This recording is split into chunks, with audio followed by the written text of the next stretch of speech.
Hi, everybody. We're here this week for Free Spirit's Inspired By series. It's Thursday, and we welcome you back every Thursday at 3 o'clock. So welcome this week. I'm Sharon Thornton. I'm here with, again, Free Spirit Fabrics. If you're interested in anything that's Free Spirit, we encourage you to go to our website, freespiritfabrics.com, and you can find all kinds of beautiful fabric collections there. And you can find all of our projects and all of our programs and our inspired projects. Everything that you can think of as Free Spirit is on our website. So please go there if you have any questions about Free Spirit. We are here this week with Nichole Vogelsinger from Wildboho. So we're very excited about that. But before we get started with Nichole, I just wanted to remind everybody that every time we do this, that we put it onto our Facebook page, we put it onto our Instagram, and we put it on YouTube. And Nichole will also be posting this to her social media platforms as well. So afterwards, if you tune in late or you want to rewatch or anything like that, please, go back and rewatch and watch as many times as you like. Please send us thumbs up, give us hearts, give Nichole hearts. When she's showing things that you like, we love to see that. We love to see where you're tuning in from. As you know, every week we always ask, we want to know where you're tuning in from. People are tuning in from all over the country as well as the world, and we love that. It's nice to know that Free Spirit has that very wide range of followers and fabric lovers, so we love that. So like I mentioned, we have Nichole here this week, and I've been a fangirl of hers for many years. I purchased her book. Nichole can correct me if I'm wrong. Well, actually it's showing up in reverse, but here's the book. I think this came out in 2016, and she has another book. Nichole, once I turn it over to you, you can let us know, but Nichole has another book that came out in 2018, if I'm correct on that. So she'll show you the books when she's on as well. So if you're interested in anything that's Nichole, I was looking through your book last night as a little refresher for myself, and if anyone does not have Nichole's book, you should definitely get, I don't have the second one, but I do have the first one, like I said.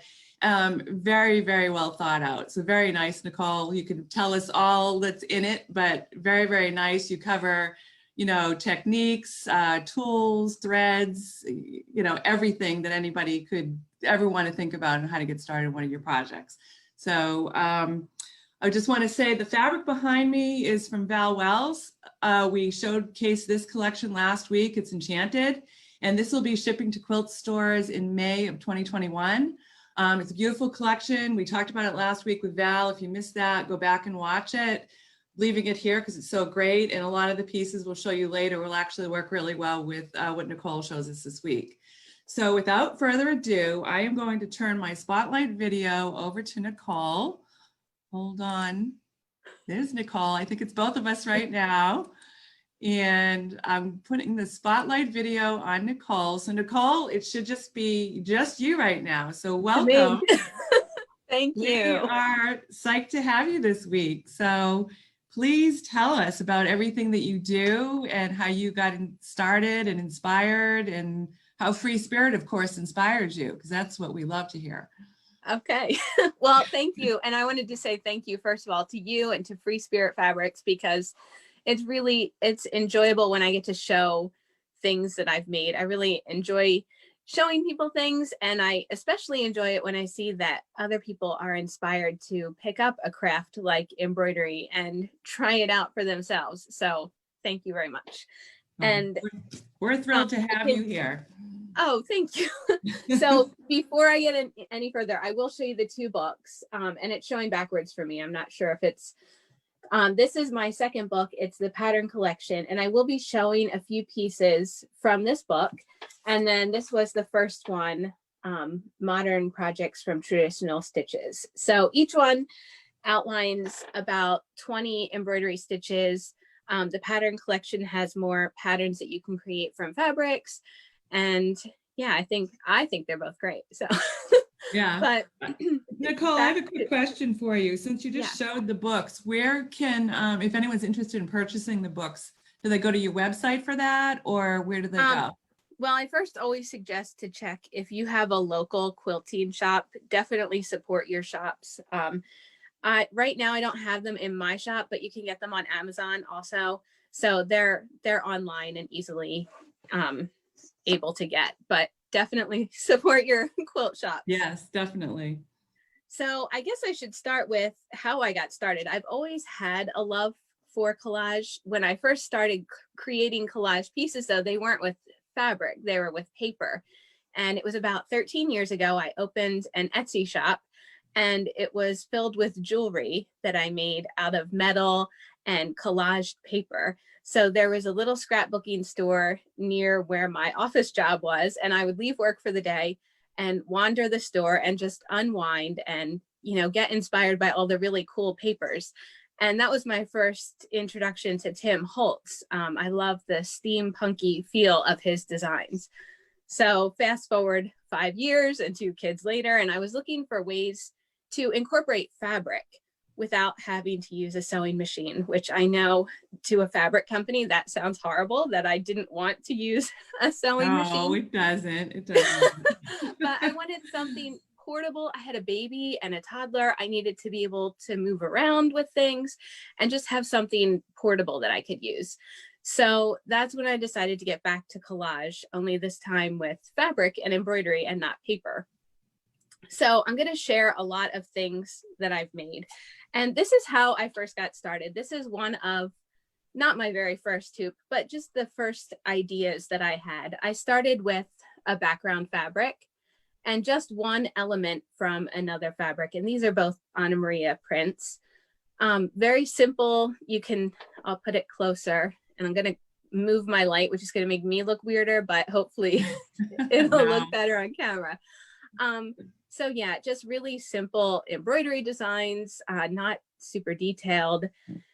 And this was a first attempt. And then with the fabrics from FreeSpirit, this is one that is not stitched, but you get the idea of what you can do with one main element and then a background fabric. So if you're just looking to get into something like this, that is my biggest recommendation, to find Nichole, a background. I think you were really just showing which piece? Oh, you were about to show that piece of Tula Pink. So I'll let you take it from here, and I'm going to spotlight video you. So hold on one second. Okay. Okay, there you go. Okay. You're on. Here we go. So this piece I love. It's not stitched. I'm showing you first the pile of unfinished projects that I have, but this is one that I would normally bring to classes to show an example of what you can do with collage with several fabrics. So I picked like a Tula Pink background, this owl that I just love, and then I picked, you know, just florals. I have a weakness for birds and a weakness for florals, and Tula Pink gives a lot of really good examples of those. So again, what you can do with collage, once you learn how to do this technique, which I do talk about in my books, it's simple to get a palette down like this. And then the fun part is the embroidery and what comes next. So this is a piece not finished that I used. Okay, that's all right. We love it. I started with a base of this vase. I loved the black and white of the vase, and I wanted to add pops of color. I'll bring it a little closer so you can see. I have some stump work elements, which is like a 3-dimensional type of embroidery. So this leaf was cut from another fabric, and there's wire in there to make it look dimensional. This really fun little unicorn from I think that was Tula's collection. And yeah, this is one that I'm just gradually working through, but having fun adding little pops of color to the vase. Nichole, could you just hold that up a little bit longer? Sorry, I just want to show, I just want to talk about, so the background there looks like it's a Tula Pink background. You've got a case facet vase that you put on top of that. And then you've got more elements from Tula Pink's collection. It looks like Pinkerville and maybe a couple of her other collections in there. So this is like the perfect example of how all of the elements of some FreeSpirit designers play so beautifully together. And look at what Nichole did with that, how creative that is. I mean, that's really fantastic. You did a great job. Thank you. This next example is showing, and I did sneak peek a little bit of this on my Instagram today. These are, this one and this one are cross stitch designs from Anna Maria's. She has cross stitch patterns. And so what I did was I cross stitched them and then cut out the shapes and added them to this fabric. So this is still a work in progress. There are things that I look at and it's almost one of those projects that I have to look at for a little while to see where I'm going with it, which is what I do sometimes if I get to a point and I'm like, I'm not sure where I'm going with this. This is one of those. I knew I wanted the moths or the butterflies on here. And this area down here, I'm not sure where I'm going with it yet. So this is on my to be finished at some point pile, which is a very big pile. Yeah, you have a lot of works in progress, right? I mean, that's good. We all understand that. Exactly. So this, and I'm going to try and hold it close. This, I love this. This is from the Conservatory collection of fabric. And I was really experimenting with texture in this piece. So I was using a lot of tapestry thread and a lot of beads, which I love adding beads to embroidery. But what I like about this is one piece of fabric. I like adding little things to the fabric. Like I don't completely cover over elements, but like these little purple buttons that I added to the little purple dots that were already there. It's fun to play around with existing elements and not completely cover over the fabric because the fabric is what you love looking at it, but kind of working with it and incorporating your own ideas into the fabric. Nichole, when you're working on a piece like that, right? Yeah. How do you get your inspiration? Like, would you, obviously the fabric is inspirational to you. Yeah. But when you start pulling the elements together, what are you thinking? Are you thinking far enough ahead that you know you want to do certain things with it? Or do you know that you want to try certain stitches with a certain piece? Like, what are you thinking about? That's a really, really good question, because when you see a piece like this, you're like, well, there's so much going on. I don't know where I would start. I like to start simply. So most pieces that I work on, I only know a small portion of what I want to do. So with this piece, I started with this tree, and I'm going to hold it really close so you can see. I wanted the tree to have a lot of like fluff to it. Mm-hmm. And so I just stitched that first. And it's not like I sit down and it's done in an hour. It's something that you do sit with for a while. And so as I'm sitting with it and working with it, I'm looking at the fabric and I'm coming up with other ideas. Like I want to move on to the bird next. And that was the next thing that I did. I want to try a different stitch on this vine. So it kind of comes together very organically as I'm working on it. It's not like I sit down and I know exactly where I'm going with a piece from start to finish. It doesn't happen that way. It's a very slow process. Uh-huh. How long would you say a piece takes you? I mean, I know you have several, works in progress. So, I mean, would you say, could you sit down and knock one of these out in a week, a month, 6 months, a year? I mean, what is it?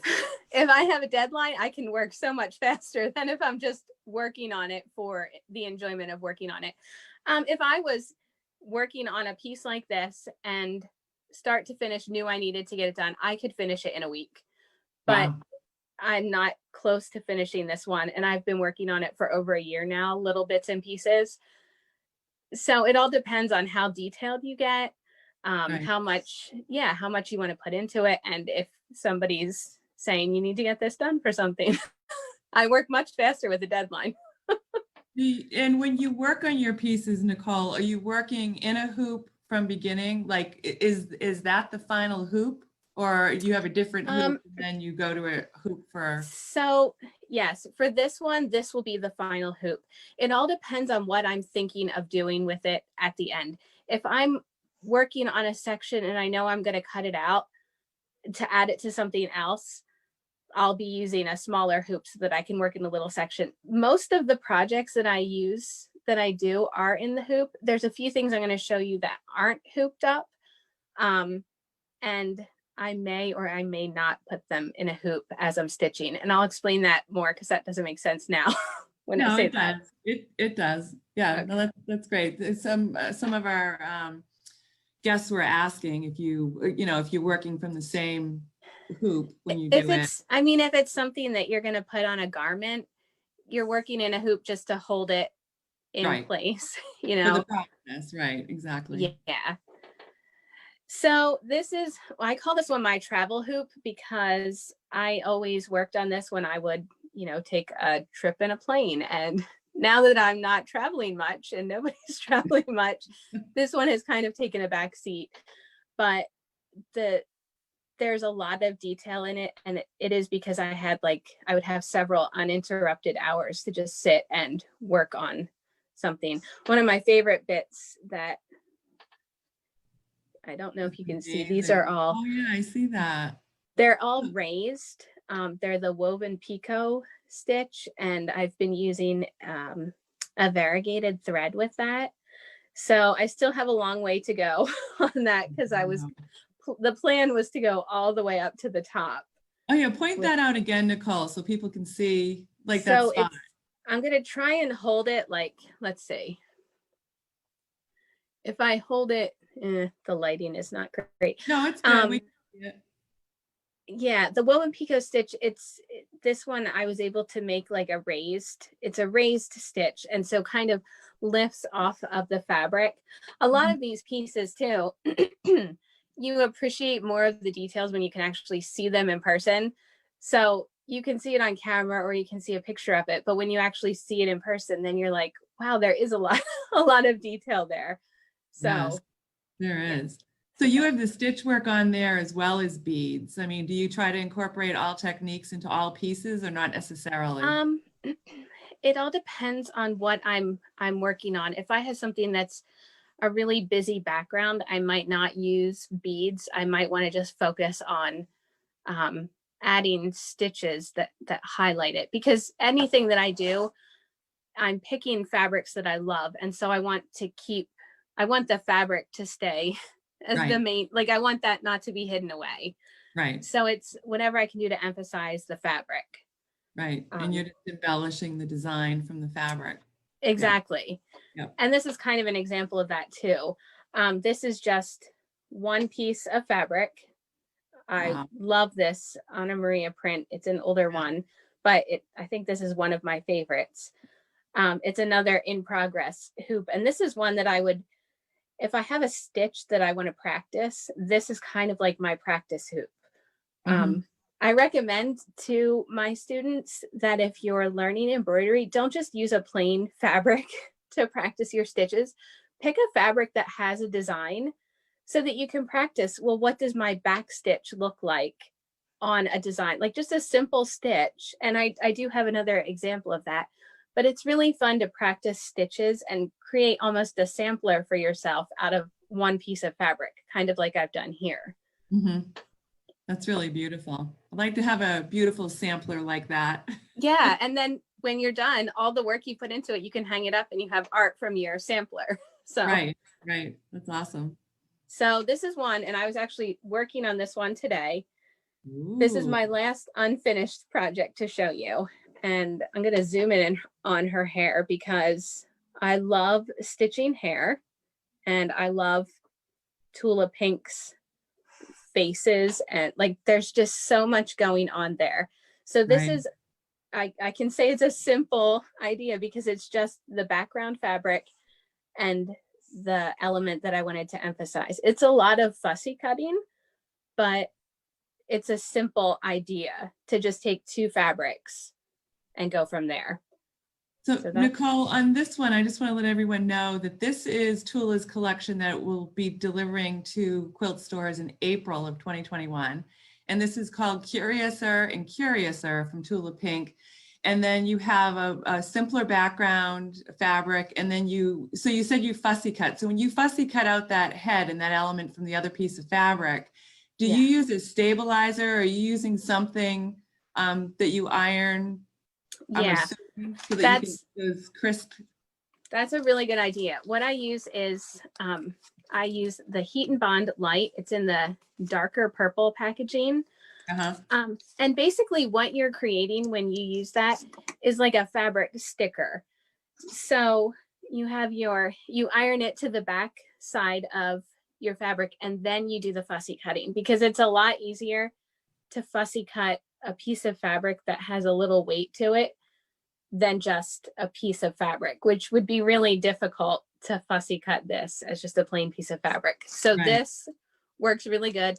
And also the scissors that I always recommend are Fiskars makes the micro tip scissors, and it's not having a handle and being able to use the spring action. You're able to get all of these like teeny tiny little cuts. Like it really is an exercise in patience to fussy kind of design of tulip pinks, especially. Well, I think everything you do is an exercise in patience. I mean, it's not just the, cutting out the element to embellish, and then it's the actual embellishment. I mean, it's amazing. Look at the work that you've done on that already. And you're not even probably a quarter of the way through. Yeah, but if I had hair like that, I mean, that's what, it's so much fun to imagine that, Right, exactly. Wow, that's totally awesome. You'll be showing that on social media when it's done, right? I will, definitely. All right, that's awesome. Okay, so those were all of my unfinished projects that now I can show you things that have been completed. Starting with this giant, now this is an 18-inch. Sometimes I leave the stickers on the hoops so I can remind myself what size they are. This is an 18-inch hoop. It's made from my fractured color wheel pattern, and I think you'll be talking about that later. But I did this design not as a color wheel. So this is the original color wheel pattern. But I wanted to just spotlight some of these really fun faces and then just add in fabrics that I liked. Right, so that's Jennifer Paganelli's fabric. And I think that looks really cool when you show that pattern and the simple elements from that pattern, and yet you created it using the fabrics in this way. I mean, that's really awesome. And the stitching on this is also very simple. I kept the stitching simple because there is so much going on in the way of fabrics. Right. So, yeah, that's beautiful. Okay, so then this is a pattern based on from the Tula Pink Coloring with Thread book, I think it's called. It was an embroidery pattern that she has in there, and I enlarged the pattern by a lot because to have made it out of fabric the size that was in the book would have driven me crazy. But this, to enlarge it, and then I made the pattern exactly how it was, but out of fabric. So I can show it a little closer. Wow. And yeah, to have fun and be creative with embroidery, you can take a simple pattern and do something like this with fabric, which is a really fun thing to do. That's beautiful, Nichole. I don't think you've shown us anything we don't love yet. Oh, thank you. This is a crazy quilt inspired hoop. Yes, look at that. Very nice. Again, keeping the stitches very simple, but the focal elements, I added a lot of bead work too. Wow. Love to see your room where you house all your supplies. Well, behind me is where I keep a lot of my finished projects, and yeah, I have a lot of thread, an embarrassingly large amount of thread. Look at that. That's pretty amazing. So this is just using one piece of fabric, and I really loved this print, but I wasn't sure what to do with it. And this is kind of an example of how I started with this one, but I really had no idea where I was going. And so I just picked the center moth or butterfly, and I just started there. And as I stitched, I moved on to the next one. And I didn't put like tons of thought into where it was going to go at the end. That's amazing. Yeah, look at that. I mean, the texture that you've added to that is truly amazing. Where do you hang that? Don't be overwhelmed by something. Like you might look at this and think, I could never do this. But really, it's one piece of fabric. And then just slowly going through the stitches. It's not meant to be overwhelming. It's meant to be something enjoyable to do. Mm-hmm.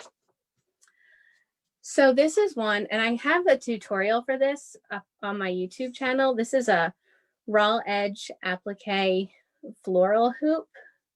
Mm-hmm. It looks like, is that called ruching when you create the roses like that? So what it basically is I rip strips of fabric Mm-hmm. and then kind of like secure them down in a circular pattern. Gotcha. Yeah, so, and then these were all FreeSpirit fabrics that I just kind of played with, and I love this background, so it's really fun. Yeah. I'm clearly a fangirl. Yes, yes, and you do very well by it. Oh, look at that. This is using, I think this is the Tulip, is this or the True Colors, maybe? I really liked the idea of using like a very neutral, dark background. Yeah, that's Anna Maria in the background, and then you've got some Tulip pink on top, and I think this is the Tokyo Milk. Yes, yes, thank you. See, we do it together. Tokyo. Very nice. And again, this one was a lot of fussy cutting, but if you look close, it's not a ton of embroidery. So you don't need to embroider every tiny little piece of fabric that you put down. This heat and bond secures things to the fabric, and then you're just putting like stitches to keep it secured so that it doesn't peel up later. Just enough. I just wanted enough on here to keep it down. I didn't want it to be too overwhelming because there is a lot going on with color. Right. Nichole, before you pull that one away, just a question. You just explained it, but so if someone's going to use the heat and bond and apply it, you're saying just put a couple of light stitches, like in the areas that you don't have beading or you haven't embellished it? Exactly. Okay. So the heat and bond will keep it on the fabric. It might want to pull up from the edges a year or two down the road. I don't have problems with it coming off, but I do want at least every element of the fabric to have something stitching it down so that it doesn't come completely off. Gotcha. So I might just have like a few stitches here and here. Right. As long as you have something on each little piece, then you don't have to worry about it. And this one has traveled a lot and I don't worry about it coming unpeeled. So it stays in place pretty good. Very nice. So this is from my second book. This is one of the patterns that I have in the book for, well, I call this my steampunk bee. All the patterns in my second book, I designed to be both an embroidery pattern and an applique pattern, because if someone's interested in applique, they can use them. And if you want to learn how to embroider, you can use them for the same thing. They're interchangeable. But this one I had fun adding just these. This is the DMC makes like a gold mesh. And then this is a silver mesh that I just layered over fabric. To make the wings a little shiny. Right. That's very nice. This is a piece that I also like to show when I teach because it uses very simple shapes. So if someone is overwhelmed where to begin, I used a background fabric and I used the bird from an older Anna Maria print. And then I wanted it to look like the bird was going after flowers. So what I did was just cut circles from the fabrics that I liked and layered them on. It's a very simple idea that anyone can do. And it gets you started with a collage of your own. And then you just embroider that. Yeah, because quilters oftentimes will do like a clamshell. So it's kind of like that idea of doing the clamshell, but in circles. Yeah. So that's really cool. It's a fun way to mix and match. Everybody has fabric scraps. That's another thing. You don't need tons of fabric. You can use little bits of fabric. Right. So this is kind of going back to my collaging jewelry beginnings. This is a Tim Holtz background fabric, and this is from his new collection, Abandoned. And I used like this piece here is a vellum. It's his vellum postcards from the scrapbooking section at a craft store. And then a lot of the other elements are from his jewelry collection. So I mixed and matched different elements and came up with this really fun collage hoop. Yes, that's gorgeous. So that's abandoned fabric in the background, and see how Nichole just applied so many different embellishments to that to make that a truly amazing piece. Wow, that's great, Nichole. Your ideas, we hope you never run out of ideas. Me too. This is just an idea for using simple geometric shapes. This is my geometric butterfly. I think this was a Denise Schmidt fabric, an old one that I had. And the fun thing about this one is all of the sequins. I think that's what I was looking at. Yeah, I also have a weakness for sequins, so anywhere I can add them in. Yes, every girl loves sequins, right? So this is from my second book, and this is the idea of using a piece of fabric as a sampler. So this was just a sampler for this one stitch that I did. I actually have it in 2 different forms there. So yes, I used this as a sampler, and now it's a piece of art. Yeah. So that's really fun way nice to practice stitches. I love that fabric too. That was Anna Maria. I have this one. This is another using the same idea. Did you have that one on Instagram where you showed it like not complete and then complete? Yes. Yes. Yeah. So that you can see what the fabric looked like. Yes. And then what it. Very nice. Amazing. And then this is an older, I think Tina Givens one. I love this owl and this print. And this one is just loaded up with beads. Yeah, that's really cool. Look at that. And then the last hoop that I have is one that I just finished. And so I love oval hoops, but they're a little hard to hang if you want to hang them, because when you're stitching, the hardware is over here. So if you hang it, it makes it uneven. So what I did was I secured a piece of gold ribbon all the way around. And then I can hang it like this. And this is from, sorry, that light's a little too bright, the Conservatory collection also. Yes, recognize. And this is a more recent one that I shared on Instagram. So there's a lot of beadwork there. Yes. Wow. That really looks amazing. Then you can also take this technique and do things that aren't hoop related. And so this is an example of, I did this for the Allison Glass Stitch Club. It was a Cantha inspired piece. And it's all hand sewn. And I actually keep it at home. It's a TV runner. It's on our TV cabinet. Oh, really? And so I added all these little beads to the bottom. Oh, so those are beads. Those aren't pom-poms. I thought they were pom-poms. So yeah, they're little beads. Yeah, that's awesome. So that's got Kathy Dowdy in it and Anna Maria Horner. And I'm not sure. I think it might just be the 2 of them. Yeah, but look how beautifully they flow together. And so you put that whole thing together using a Cantha stitch, and then you embellished it. Is that the order in which you did it? Exactly. Okay. And yeah, you can see the back is just, and I left the selvage on too. Right. Yeah, why not, right? Yep. Yeah, so then I can remember what it was from years later. Right.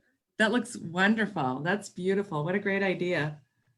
And so the last 2 things I have to show you are, if you want to do this, but you're like, well, hoop art isn't for me. I don't have anywhere I would, hang a hoop. These are my Yazzie craft bags. Wow, look at that. So I have in here the piece of fabric that it originally started with. So this is from the new Anna Maria Horner that will come out in the spring. So it's that giant poppy, which is gorgeous. Look at that. And then what I did was, for this one, I attached the poppy to the heat and bond, and then I embroidered it not in the hoop. So I was embroidering something that it was a little flimsy, but I didn't want to embroider it directly onto this. So I embroidered it first and then ironed it onto here and then just did a chain stitch all the way around. And then the back of it, you can see my stitches here. Right. So I still plan on, I have a piece of wool felt. I'm going to attach it to this. And then this is a place where I can stick my needles or, you know, pins, anything I want to put there. Right. Nice. So I have that one. And then this is, I've got threads everywhere. So this is the fabric that I started with. This is the Tula Pink rose that I just loved. Yes. For this one, I embroidered it directly onto here because I knew I was going to be using a ton of beads. And it's hard to attach, like to iron over lots of beads and have it stay on securely. Right. And so do you primarily use glass beads, Nichole, or do you ever use plastic or how? I use like Japanese seed beads or Czech glass beads, right, which is what I used on here. Okay. So they are usually like a glass bead. Right. And then in the back, I did the same thing. I just blanket stitched on a piece of wool felt, and I have my needles here. I have some pins here. And I have my decorated little sewing case. Right. So now when you travel, so when you showed us earlier, like that travel piece that you have, is a bag like that something that you would use to put the hoop inside and then? Yeah, definitely. So for travel, and again, I haven't had any travel lately, I know. But that would fit in here into this sized one. Right. And then there's pouches that you can put your threads and your beads and everything stays nicely tucked in.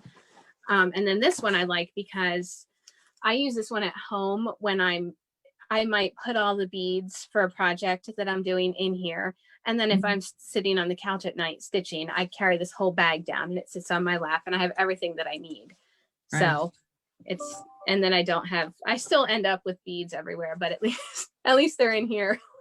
Right, exactly. So, I mean, that's fantastic, even if you were just going to a ball field or ballet or anything like that, where you could just, you're going with your children someplace and you just bring it along. If you're taking a road trip and you're not driving, you can sit in the car and do this.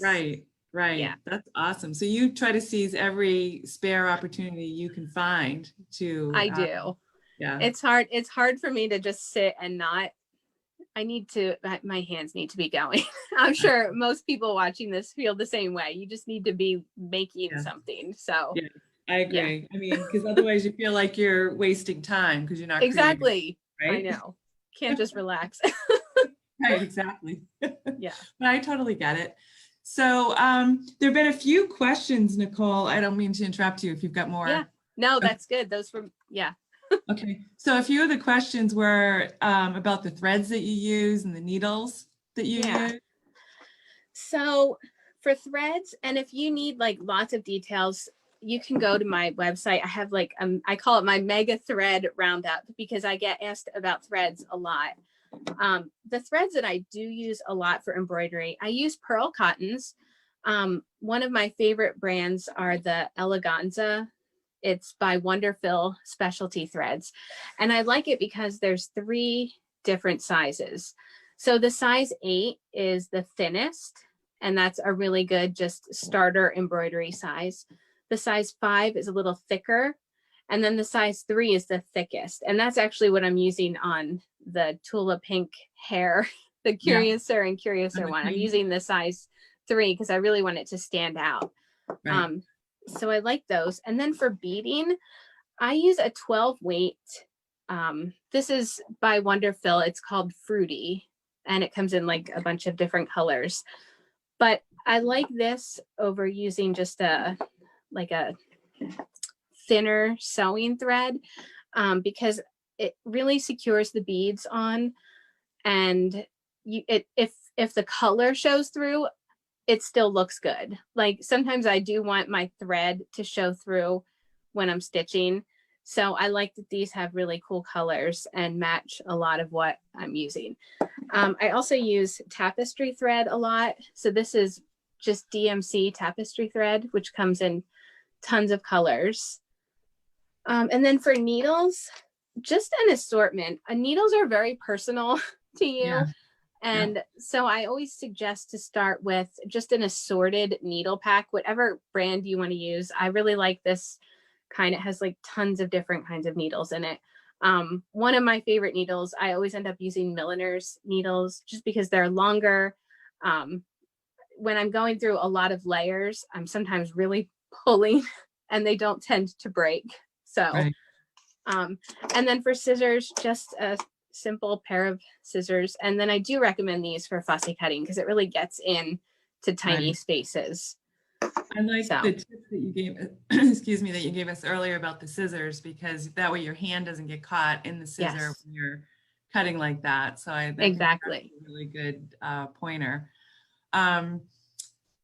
Let me see. Max Farrell asks about cleaning. Like when you hang your hoops, how do you, I mean, do you lightly vacuum them? Do you just kind of blow them with a vacuum? I mean, what do you do after they've been hanging for a while and they might get That's a really good question. I do have an attachment. You know, I don't clean them often. They also don't seem to really gather dust. I have these, maybe because I'm moving them around a lot, but I would recommend like one of those feather dusters almost, because you don't want to accidentally vacuum up a loose thread and it pulls all your beads off. I know. That would be horrible. Right, it would be. So I think it's good that we all have the takeaway that your house isn't dusty. Well, yes. If you take away anything from this, absolutely, that's what you should take away. No, of course, we've taken away much more, but we also know you have a very clean house and no fires in the air. No, spotless.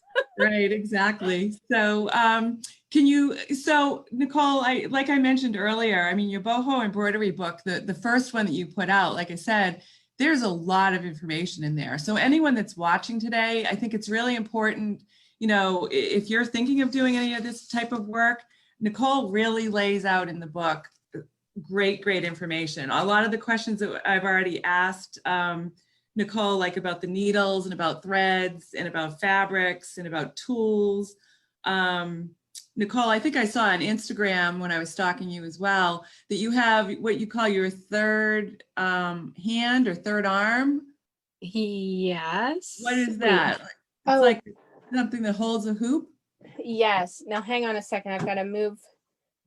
My studio has gotten, it's a very small area that I'm working with.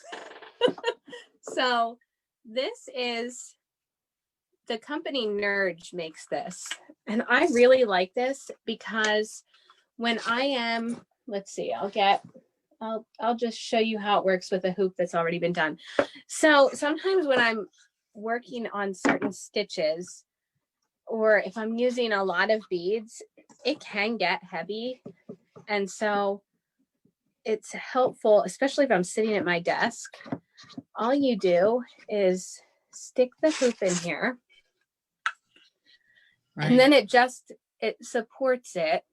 You can adjust this. I have it adjusted at a certain angle right now, but then you can just sit here and work on your hoop and not have to hold it. If you're doing French knots or colonial knots, I love this hoop for that, especially if you're doing a lot of them.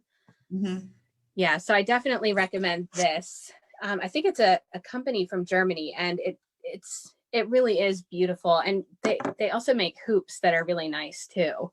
So if you're looking for a really good hoop, they make nice hoops. Do you find that using that also keeps the work cleaner? Like, you know, as clean as our hands are when we start, sometimes just the natural oils from your hand will get on the work. You know, that's a good question. I haven't really noticed it. And my hands are like, I really am, as delicate as this looks, I'm not super careful with all of it. Like this piece back here, this color wheel, that one I'm super careful with because it's really delicate. But if you're doing your stitches and securing them, you don't have to worry about things coming out, or as long as you're not eating and stitching, you should be okay. I try putting to, lotion yeah, on and then touching your fabric. right, Don't do that. right, exactly. I know that in my sewing room, the only thing that's allowed in there is water. That's it. Okay. Nothing else. Crackers, nothing. Because Nothing. it's gonna happen in there. Yep. Yeah, that's true. Right. So I think, let me see. I'm just trying to look through some questions here. What company makes the third hand? I think you just said. Yeah, it's Nurge, Nurge. Okay. So Nurge is the Yeah. third hand. Boho embroidery, they're talking about your book and how great it is. Do you have a specific title for your YouTube channel? Yes, Wildboho. Well, I'm sorry. You have to search Nichole Vogelsinger on YouTube. So Okay. yeah, but it comes up as that. Do you have a link anywhere on your website or anything to the YouTube? It's on my website and it's also through my Instagram. You can find it. And if you link to my profile, everything's in there, links to everything. Okay, great. Yeah. So if everybody, if anyone wants to look up any of that information. Yeah. So Nichole, I'm going to take you off of Spotlight Video. So what's going to happen now is when I'm talking, everyone's going to see me, and when you're talking, they're going to see you. So we'll be bouncing back and forth now a little bit. Okay. But I wanted to thank you so much for coming on with us today. We love that you are a free spirit lover. Whenever we do Inspired by every week, I mean, this is what it's all about. It's about, being inspired by the beautiful fabrics that Free Spirit makes. And, you have inspired us in a different way. And I want to, remind, our guests today that, when you're creating, and like Nichole said, I mean, if you're making a quilt or, you're making garments or whatever else it is that you're making with your fabric, Nichole said that, her projects really don't take that much fabric. So when you have extra fabric, you could in fact take a lot of her applications and apply it, if you were doing a wall hanging, you could actually make your wall hanging that much more interesting by using some of Nichole's techniques that she's shown us today to your wall hanging, or you could, make a beautiful quilt and then make many, many hoops for the wall in the same room to, extend out the love of the fabric of the beautiful quilt that you just made. So there's so many different things that you can do. And Nichole, this has been great because with all of the Inspired Buys that we have done, you're the first person that we've had that does embroidery, and you gave us a little taste of embroidery as well as applique, using the hoops and all of these different elements, which is just so fantastic. So thank you for sharing it with us today. Oh, thank you so much for having me. It was really fun. So we do have a giveaway, and do you have what you're gonna show? So yes, I think we're doing 4 patterns, 2 of the ruffled color wheel and 2 of the fractured color wheel. These are 2 of the most popular patterns that I have in my Etsy shop. So, okay. Yeah. Thank you, Nichole. So Nichole's going to be giving away a total of 4 patterns like she just showed us, and Free Spirit is going to marry that with some 10-inch charms.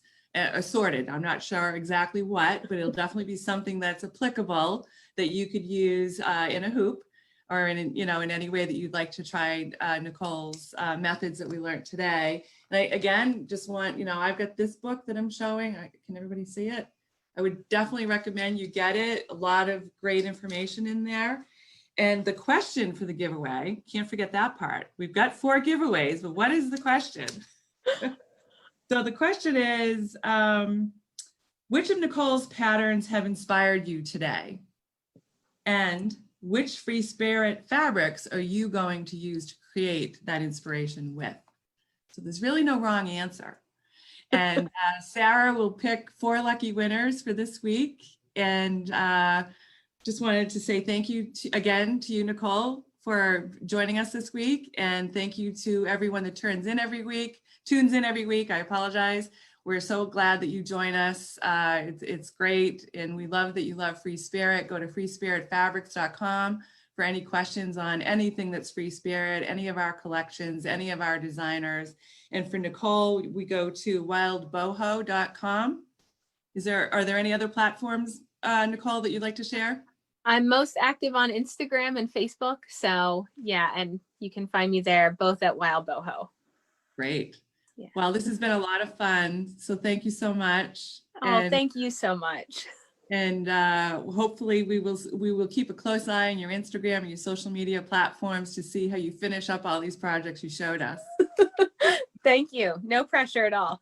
Right, no pressure at all. But anyways, thank you, Nichole. We really appreciate you joining us, and thank you, everybody. And we'll be back next week for another Inspired By. So please come back. We love having you. Thank you.